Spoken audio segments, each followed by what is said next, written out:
माझे नाव सुयश. मी कोकणातील एका निसर्गरम्य गावात राहतो. आमच्याकडे पाण्याची आणि शेतीची कामे खूप कष्टकरी असतात.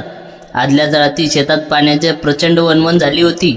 विहिरीवरून पाणी शेतातून पिकांना भरून खूप दमलो होतो. त्यामुळे 5:30 वाजता कसाबसा घरी आलो आणि अंथरुणावर अंग टाकलं. थकल्यामुळे डोळाला कधी लागला कळलेच नाही. जेव्हा जाग आली तेव्हा सकाळचे 9 वाजून गेले होते. घराबाहेर ओट्यावर गोंगाट आणि बायकाचा जोरजोरात हसण्याचा आवाज येत होता. मी आळस देत डोळे उघडले आणि कानोसा घेतला. आमच्या गावातील पद्धतीप्रमाणे सकाळी कामातून सवड मिळाली की आजूबाजूच्या महिला एकत्र जमून गप्पा मारत असत. आज त्या आमच्या घरासमोरील पायऱ्यावर बसून शेजारीच राहणाऱ्या सुमेधा काकूंना गंमत करत होत्या. सुमेधा काकूचे दुसरे लग्न झाले होते, तर त्यांचे पती अनंत काका यांचेही दुसरे लग्न होते. काकू वयाने काकापेक्षा खूपच लहान होत्या. अनंत काका रेल्वे विभागात सहकारी नोकरीला असल्यामुळे सुमेधा काकूच्या घरच्यांनी त्यांचे लग्न लावून दिले. तेवढ्यात आमच्या गल्लीत राहणाऱ्या विमल वहिनी सुमेधा काकूंना म्हणाल्या, काय सुमेधा दीदी, तुम्ही आल्यापासून काका खूपच खुश दिसतात. आजकाल तुम्ही त्यांची काळजी खूप छान घेता वाटतं. त्यावर सुमेधा काकू लाजत म्हणाल्या, अहो वहिनी, पती आहेत ते माझे, काळजी तर घ्यावीच लागेल ना, नाहीतर घरातून हाकलून देतील मला. विमल महिनी असून खोचकपणे म्हणाल्या, ते सगळं ठीक आहे ग, पण आम्ही बायका ज्या सुखाची अपेक्षा करतो ते सुख तुमच्या यजमान या वयात देऊ शकतात का ग, की नुसतेच तुला नाराज करून निघून जातात. काकू थोड्या गंभीर होत म्हणाल्या, तुम्हाला असे का वाटते की माझे पती मला नाराज करत असतील. विमल वहिनी बोल सारवासारव करत म्हणाल्या, अरे तसं नाही ग, माझा तो उद्देश नव्हता, पण ते तुझ्यापेक्षा वयाने तब्बल 25 वर्षांनी मोठे आहे ना, आणि आता थोडे वृद्धही दिसू लागले आहेत, म्हणून सहज विचारलं. सुमेधा काकूंनी स्वाभिमानाने उत्तर दिले, हो वहिनी, वयाचे अंतर आहे हे मान्य आहे. बऱ्याच गोष्टी मला तडजोड करावी लागते, पण आता लग्न केलं आहे तर संसार निभावाच लागेल ना. ते माझे खूप ऐकतात, मला कधी नाराज करत नाही. मी त्यांच्यासोबत सुखी आहे. भलेही ते वयाने मोठे असले तरी सध्या माझ्या पूर्ण मुठीत आहे. काकूंचे हे बोलणे ऐकून सर्व बायका खो खो हसू लागल्या. तेवढ्यात कोणीतरी विचारले, बरं मग सुहागरात कशी झाली तुमची. बाहेर चाललेल्या या गप्पा ऐकून मला खूप संकोच वाटला. मी पलंगावरून उठलो, आळस दिला आणि घराबाहेर येऊन स्त्रियांना म्हणालो, तुम्हा बायकांना दुसरी कोणती कामे नसतात का. कोणाच्या घरात काय चालले आहे, कोणाचा नवरा कसा आहे, कोणाची बायको कशी आहे, या पलीकडच्या जगात बोलण्यासारखी खूप विषय आहे. आई, मला लवकर नाश्ता दे, मला खूप भूक लागली आहे. माझे बोलणे ऐकून बायका शांत झाल्या. मी हातपाय धुण्यासाठी बाथरूममध्ये गेलो. फ्रेश होऊन जेव्हा स्वयंपाकघराकडे आलो तेव्हा सुमेधा काकू माझ्या आईची काहीतरी कुजबुजत बसल्या होत्या. मी आईला म्हणालो, आई नाश्ता वाढ, मला भूक लागली आहे. तेव्हा आई आणि सुमेधा काकू एकत्र बाहेर आल्या. काकू मला म्हणाल्या, सुयश, नाश्ता झाल्यावर जरा माझ्या घरी येशील का, तुला पाण्याची मोटर दुरुस्त करता येते ना. आज दुपारी पाणी सुटणार आहे आणि माझी मोटर चालत नाहीये. मी म्हणालो, काकू तुम्ही घरी जा, मी नाश्ता करून येतो. काकू गेल्यावर मी आईला विचारले, आई आज पाणी सुटणार आहे. आई म्हणाली, दुपारी 12 वाजता येईल रे पाणी. मी विचार केला की आता जाऊन काही फायदा नाही, तोपर्यंत थोडी विश्रांती घ्यावी. बरोबर 11:15 वाजता सुमेधा काकूंच्या घरी गेलो. बाहेरून आवाज दिला, काकू आहात का घरात, पण आतून काही प्रतिसाद आला नाही. मी आत पाऊल टाकले तर काकू घाईघाईने डोक्यावरचा पदर आणि साडी सावरत खोलीतून बाहेर आल्या. घाईघाईत त्यांच्या हातातील मोबाईल जमिनीवर पडला. मोबाईल उचलण्यासाठी त्या जशा वाकल्या तसा त्यांचा साडीचा पदर पूर्णपणे खांद्यावरून घसरला. मी तो प्रसंग पाहून एकदम संकोचलो आणि नजर फिरवून दाराकडे वळलो. काकू म्हणाल्या, अरे सुयश, कुठे चाललास, आधी मोटार तर बघून जा. मी पाठ फिरवून म्हणालो, काकू आधी तुम्ही स्वतःला नीट सावरून घ्या, मग मला बोलवा. तुमचा पद नीट सांभाळा आधी. काकू लाजल्या आणि म्हणाल्या, अरे सुयश, मी आता बेडवर पडून मोबाईल पाहत होते, तुझा आवाज आला म्हणून घाईघाईने तसेच बाहेर आले. तेवढ्यात पडलेल्या मोबाईलच्या स्क्रीनवर काकूच्या हाताचा स्पर्श झाल्याने आज जो व्हिडिओ पाहत होत्या तो चालू झाला. त्यातून येणारे आवाज ऐकून माझ्या लक्षात आले की त्या काहीतरी वयस्कांच्या व्हिडिओ पाहत होत्या. मला ते विचित्र वाटले. काकू अशा वयातही हे सर्व पाहतात. मी स्वतःला सावरलो. काकू चला मोटर दाखवा कुठे ठेवली आहे. काकू मला जिन्याखालील अंधाऱ्या कोपऱ्यात घेऊन गेल्या जिथे पाण्याची मोटर बसवली होती. त्या माझ्या अगदी शेजारीच बसल्या. मी खाली बसून मोटर तपासू लागलो तेव्हा पुन्हा एकदा काकूच्या साडीचा पदर सैल झाला आणि माझे लक्ष तिथे गेले. मी माझे लक्ष कामावर केंद्रित करण्याचा प्रयत्न केला. मी काकूंना सांगितलं, काकू एकदा स्विच ऑन करा. मी टेस्टरने चेक केले तर वायरमध्ये करंट व्यवस्थित दाखवत होता पण मोटार फिरत नव्हती. मी पंखा लाकडाने हलवला पाहिला तरी सुरू झाली नाही. मग बारकाईने तपासले असता मला समजले की जिन्याखाली उंदराने वायर कुरतडली होती आणि तिथे शॉर्ट सर्किट झाले होते. मी काकूंना सांगितलं, आधी बटन बंद करा. मी ती खराब झालेली वायर कापून तिथे नवीन जोड दिला आहे आणि टेप लावला. बटन चालू करताच मोटर धाडधाड सुकरत सुरू झाली. काकूंचा चेहरा आनंदाने उजळला. त्या मला म्हणाल्या, सुयश आता लगेच जाऊ नकोस. माझ्या हातचा चहा प्यायल्याशिवाय जायचे नाही. तू खूप मोठं संकट टाळलेस. 2 दिवसापासून टाकीत पाणी चढत नव्हते. मी म्हणालो, काकू चहा लवकर बनवा, मला बाजारात कामासाठी जायचे आहे. तुम्ही बायका गप्पा जास्त मारता आणि कामे कमी. सकाळी तुम्ही सर्वजण काय कचरबचर करत होत्या, ऐकणाऱ्याला लाज वाटेल अशा गप्पा मारत होत्या तुम्ही. खरंच काका तुम्हाला आवडत नाही का? काकू चहा घेऊन आल्या आणि माझ्या अगदी जवळ बसून म्हणाल्या, सुयश मी तुला एक गोष्ट सांगते, कोणाला सांगू नकोस. मी तुझ्या काकांशी केवळ आणि सहकारी नोकरीमुळे लग्न केले. ते माझ्या सर्व इच्छा पूर्ण करतात, खरेदी असो की इतर काही. ते कधीही पैशाची कमी पडू देत नाही. हो, पण एका गोष्टीची कमतरता आहे त्यांच्यात. पण ते मला हसवून माया दाखवून ती उणीव भरून काढतात. मी म्हणालो, मी समजू शकतो काकू. काका वयाने मोठे आहेत आणि तुम्ही तरुण आहात.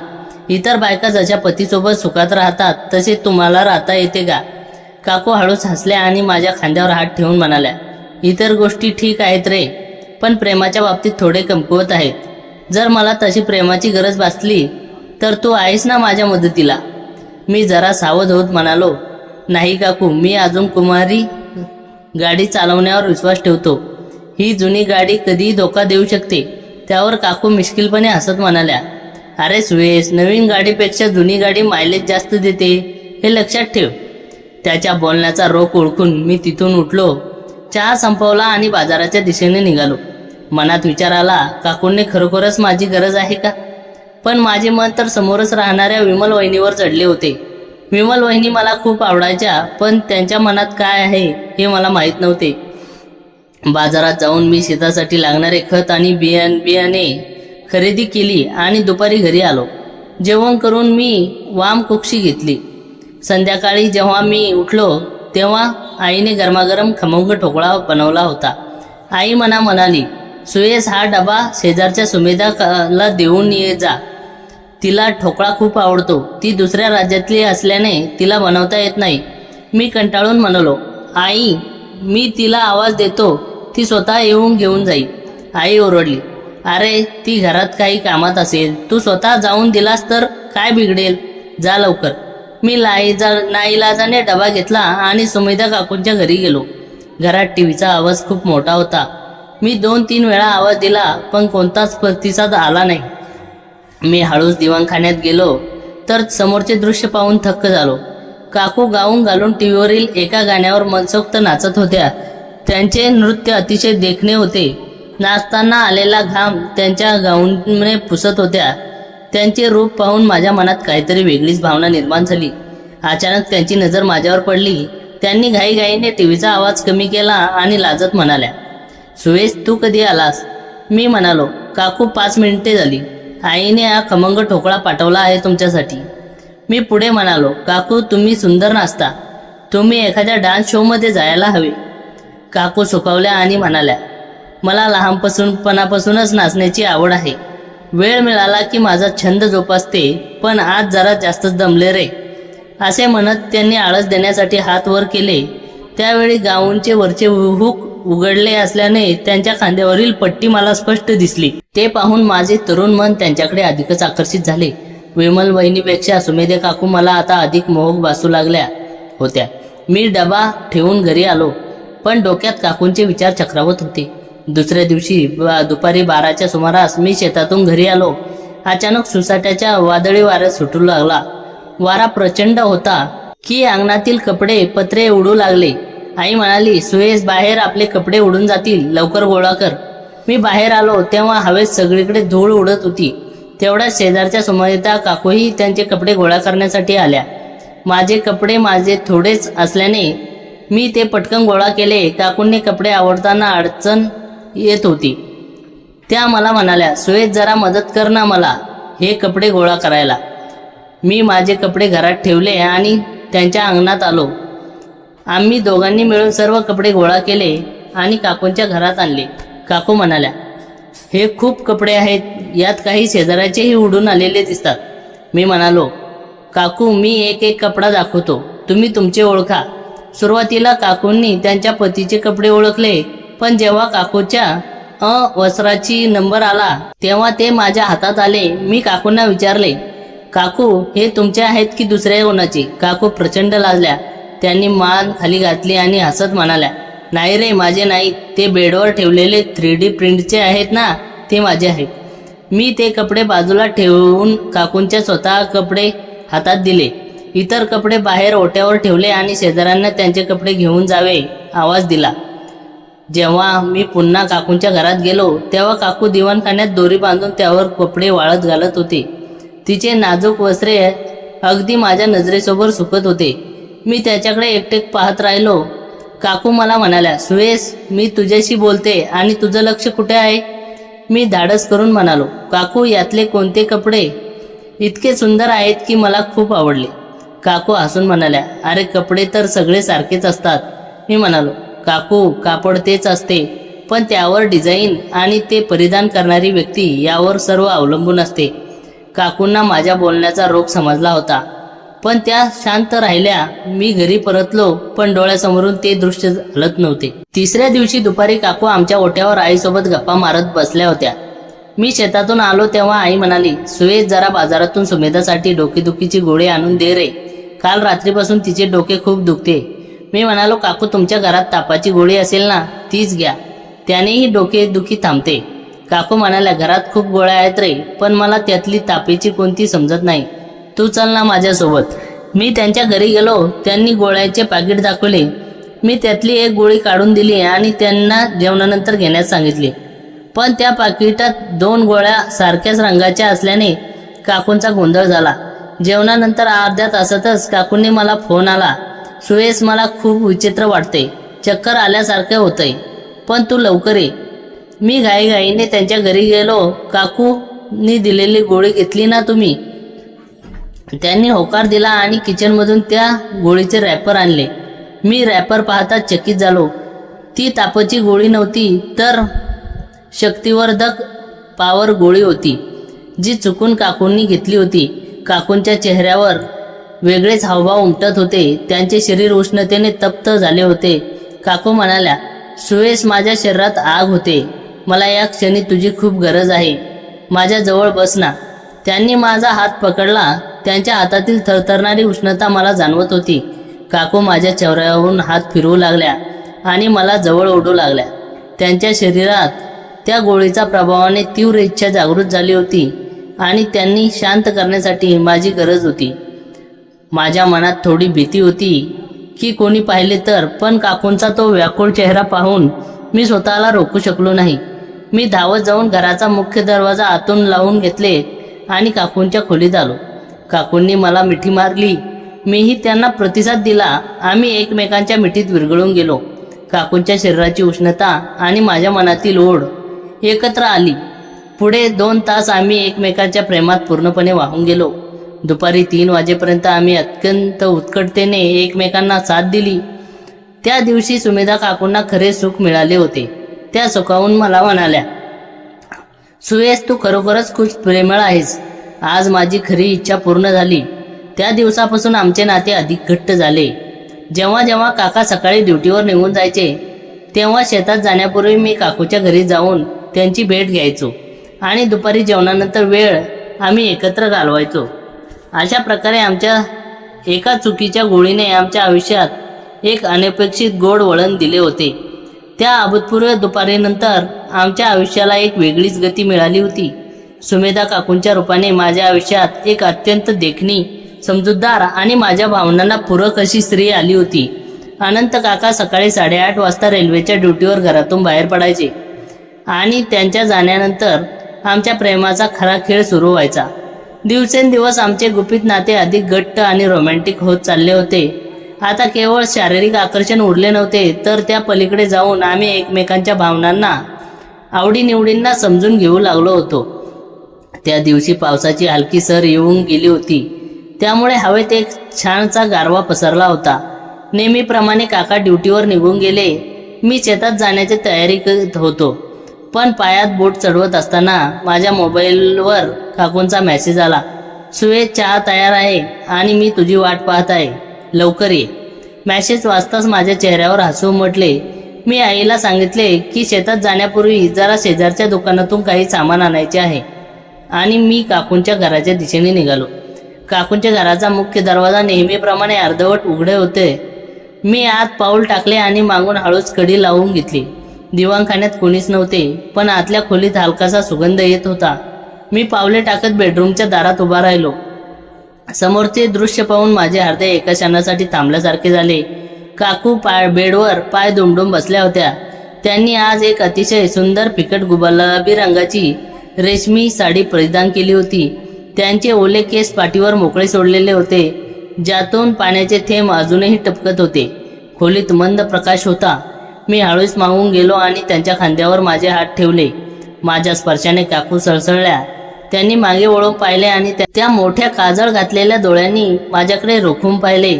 खूप वाट पाहायला लावतोस रे सुयश, त्या अत्यंत मदाळा आवाजात म्हणाल्या. निसर्गाचे ते सुंदर रूप पाहायचे असेल तर थोडी वाट पाहणे तर बनतेस ना काकू, मी मिश्किलपणे म्हणालो. त्यांनी मला हाताला धरून बेडवर स्वतःच्या जवळ बसवून घेतले. त्यांनी चहाचा कप माझ्या हातात दिला, पण माझे लक्ष चहाकडे नव्हतेच. माझे डोळे त्यांच्या गुलाबाच्या पाकळीसारख्या ओठावर आणि गळ्यातील त्या लहानच्या तिळावर खिळले होते. काकूंनी चहाचा एक घोट घेतला आणि कप बाजूला टेबलवर ठेवला. आज शेतात जायला उशीर झाला तर चालेल का, त्यांनी विचारले. तुझ्या या रूपासमोर जगातील कुठलेही काम महत्त्वाचे नाही, असे म्हणत मी त्यांच्या चेहऱ्याजवळ गेलो. त्यांच्या श्वासाची गती वाढली होती. आम्ही दोघांनी एकमेकाच्या डोळ्यात पाहत होतो. मी हळूच माझा हात त्यांच्या केसावरून फिरवला आणि त्यांचा चेहरा माझ्या दोन्ही हातांच्या तळव्यात घेतला. काकूंनी हळूच डोळे मिटून घेतले. मी माझे ओठ त्यांच्या ओठावर टेकवले. तो स्पर्श अत्यंत रेशमी आणि उबदार होता. आम्ही दोघेही त्या शांत पावसाळी सकाळच्या गारव्यात एकमेकांच्या प्रेमाच्या उभेत हरवून गेलो. जवळपास अर्धा तास आम्ही फक्त एकमेकांच्या मिठीत शांत बसून एकमेकांची श्वास अनुभवत होतो. त्यानंतर मी शेतात गेलो, पण दिवसभर माझे मन कामात अजिबात लागत नव्हते. डोळ्यासमोर फक्त सुमेधा काकूचे ते लाजरे रूप आणि त्यांची मिठी येत होती. दुपारी जेवण करून मी घरी आलो, पण घरी आई काही कामानिमित्त दुसऱ्या गल्लीत गेली होती. घर अगदी शांत होते. तेवढ्यात काकू आमच्या ओट्यावर आल्या. घरात कोणी नाही हे पाहून त्या थेट माझ्या खोलीत आल्या. त्यांच्या हातात एक पांढऱ्या मोगऱ्याचा गजरा होता. सुयश, हा गजरा माझ्या केसात मावळतोस का, त्यांनी अत्यंत लाडीकपणे विचारले. मी हसलो आणि त्यांना माझ्यासमोर बसवले. मोगऱ्याचा सुगंध संपूर्ण खोलीत सुगंधित झाली होती. मी त्यांचे केस व्यवस्थित करून तो गजरा त्यांच्या केसात मावळला. त्या क्षणी त्या एखाद्या नववधूसारख्या सुंदर दिसत होत्या. काकू, तू दिवसेंदिवस अधिकच तरुण आणि सुंदर होत चालली आहेस, मी त्यांना त्या कानात कुजबुजलो. हे सगळे तुझ्या प्रेमाची जादू आहे सुयश. अनंत काकासोबत असताना मला कधी स्त्री असण्याचा आनंद मिळालाच नाही, पण तुझ्यासोबत असताना मला स्वतःचे अस्तित्व जाणवते, त्या भावूक होऊन म्हणाल्या. मी त्यांना घट्ट मिठीत घेतले. बाहेर पुन्हा एकदा पावसाची रिमझिम सुरू झाली होती आणि आता प्रेमाचा वर्षाव होत होता. काकूंनी त्यांच्या साडीचा पदर स्वतःच ढाळला. ते अप्रतिम सौंदर्य माझ्या मनातील ओढ अजूनच वाढली. मी त्यांच्या कपाळावर, गालावर आणि शेवटी ओठावर माझ्या प्रेमाची मोहर उमटवली. त्या दुपारीच्या एकांतात आम्ही एकमेकांना पूर्णपणे समर्पित केले होते.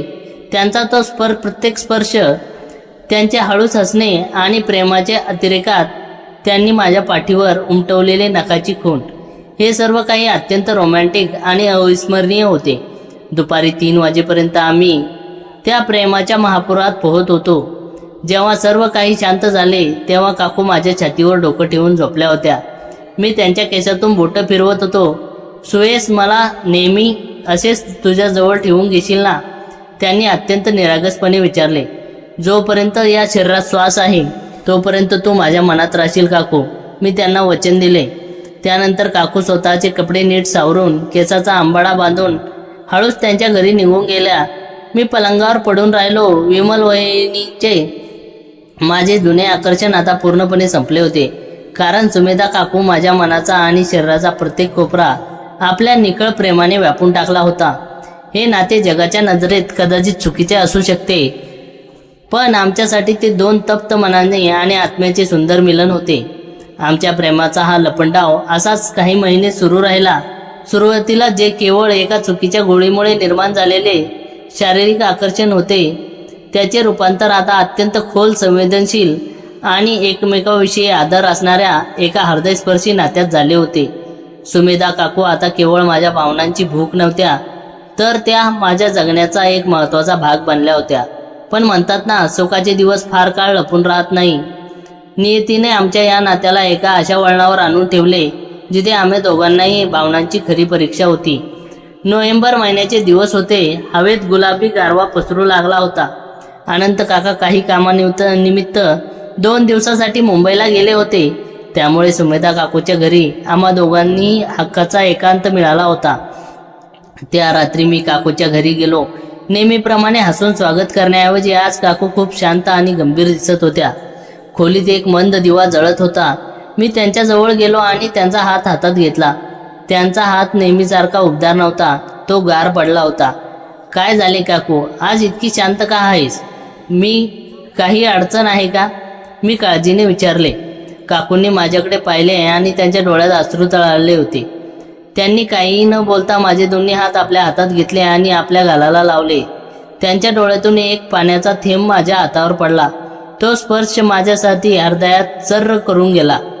सुयश, कधी कधी मला खूप भीती वाटते रे, त्या अत्यंत कातर आवाजात म्हणाल्या. कसली भीती काकू? मी आहे ना तुझ्यासोबत, मी त्यांना आश्वस्त करत म्हणालो. याच गोष्टीची भीती वाटते सुयश. तू आज आहेस पण उद्या नसशील. तू वयाने लहान आहेस, तुझे अख्खे आयुष्य पुढे पडले आहे. काही वर्षांनी तुझे लग्न होईल, तुझ्या आयुष्यात तुझ्या वयाची एक सुंदर मुलगी येईल. तेव्हा या सुमेधाचं काय होईल? मी पुन्हा एकदा त्यांना त्या अंधाऱ्या एकाकी संसारात ढकलली जाईन का रे? काकूंनी आपल्या मनातील सर्व मोठी भीती आज माझ्यासमोर बोलून दाखवली. त्यांचे हे शब्द ऐकून माझे हृदय हेलकावले.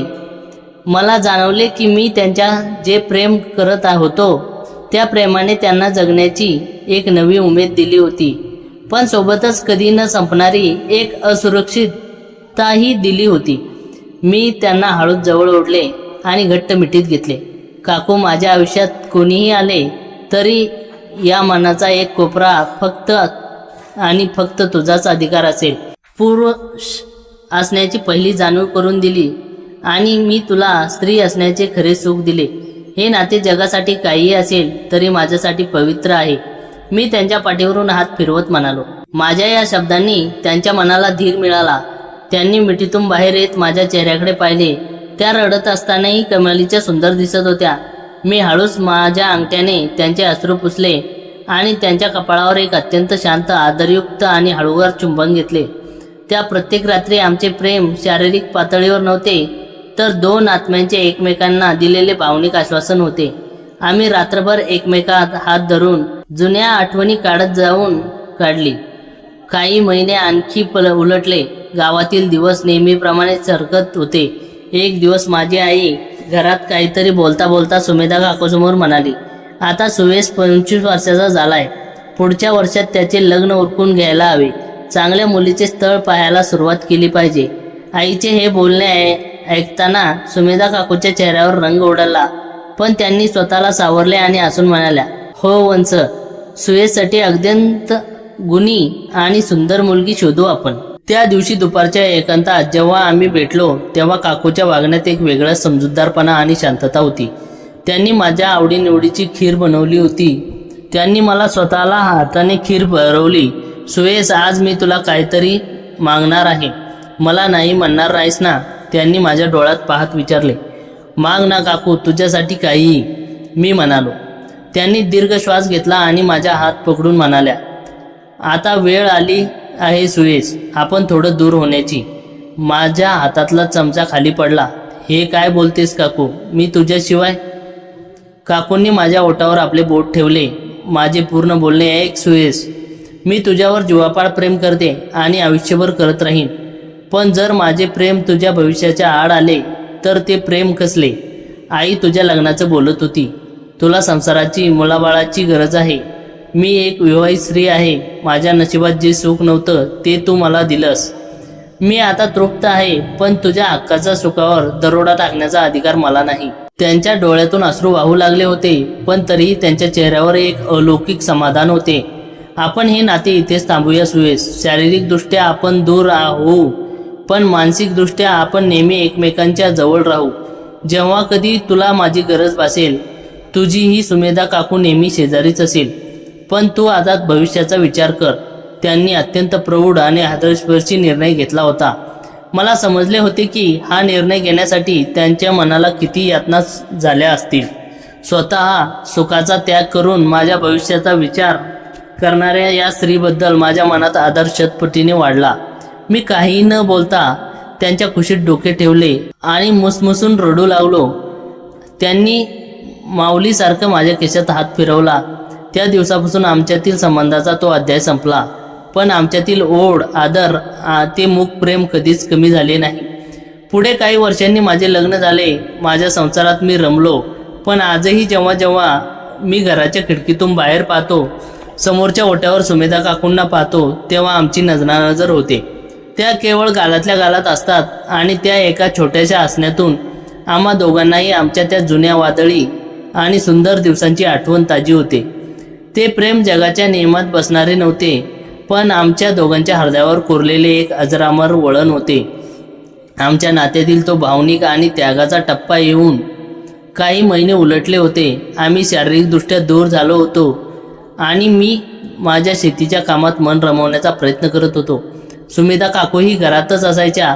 पण म्हणतात ना, शांत समुद्राच्या पोटात एका मोठ्या वादळाची नांदी लपलेली असते. आमच्या आयुष्यातही असेच एक गूढ भयानक वळण येणार होते, ज्याची कल्पना आम्हा दोघांपैकी कोणीच केली नव्हती.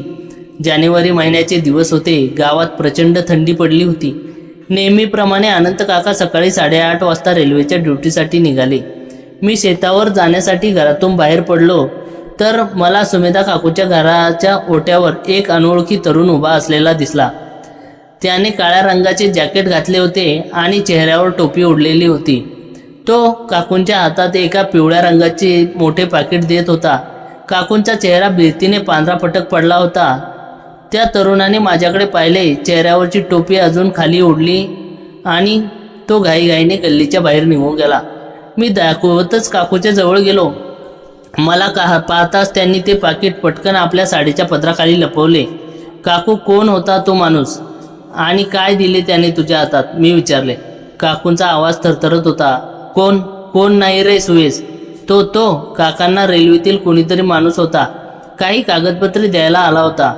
त्यांच्या चेहऱ्यावरील भीती स्पष्ट सांगत होती की त्या खोटं बोलत आहेत. मी जास्त चौकशी न करता तिथून निघून गेलो. पण माझ्या मनात संशयाची पाल चुकचुकली. रेल्वे कर्मचारी असे लपून छपून आणि चेहरा लपून कागदपत्रे द्यायला कधीपासून येऊ लागले होते? त्याच रात्री गावात वीज गेली होती. संपूर्ण गल्लीत अंधाराचे साम्राज्य होते.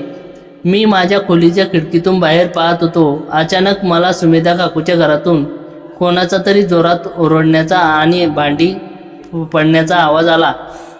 मी कानोसा घेतला. तो आवाज अनंत काकाचा होता. ते काकूवर प्रचंड ओरडत होते. तुला काय वाटले? मला काहीच समजत नाही. हे सगळं कधीपासून चालले आहे? जर हे बाहेर आले तर आपण दोघेही संपू. काकांचा हा अवतार मी आधी कधीच पाहिला नव्हता.